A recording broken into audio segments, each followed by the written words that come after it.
Hi అండి అందరికీ. అందరు బాగున్నారా? నేనైతే బాగున్నాను. వీళ్ళైతే జ్ఞానవేదిక నుంచి వచ్చారు.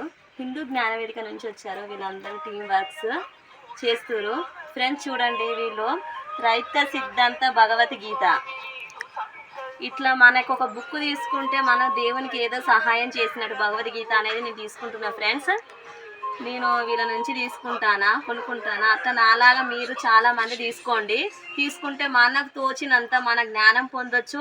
మళ్ళీ మనకు తోచినంత సహాయం చేయొచ్చు. ప్రతి ఒక్కరు చేయండి ఫ్రెండ్స్. మీరు ఏ నుంచి వచ్చారా?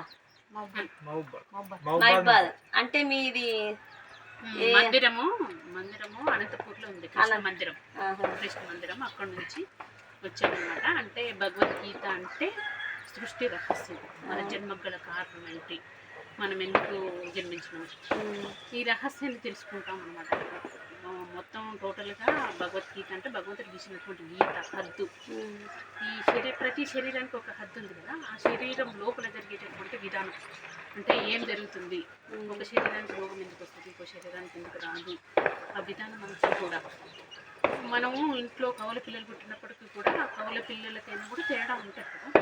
మళ్ళీ వాళ్ళ ఇష్టం వేరే ఉంటుంది, మన ఇష్టం వేరే ఉంటుంది. ఎందుకు అట్లా, దానికి కారణం ఏంటి అనేది ఇందులో ఉంటుంది, ఆ రహస్యం అనేది ఉంటుంది. ఖచ్చితంగా అందరూ భగవద్గీత తీసుకోండి ఫ్రెండ్స్, చదవండి, జ్ఞానం పెంచుకోండి, బుద్ధి పెంచుకోండి. ఇప్పుడు కలియుగం నడుస్తుంది. ప్రతి ఒక్కటి పద్ధతి అనేది ఖచ్చితంగా ఉంటుంది.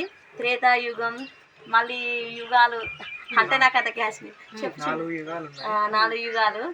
యుగాలలో త్రైతాయుగం, కృతయుగం, ద్వాపర యుగం, ఇది కలియుగం నడుస్తుంది. ప్రజెంట్ మనం కలియుగంలో ఉన్నాం. ఇప్పుడు దాన్ని ఆ యుగానికి బట్టే మనం ప్రవర్తిస్తాను అన్న సిద్ధాంతం అనేది ఇందులో ఉంటుందట.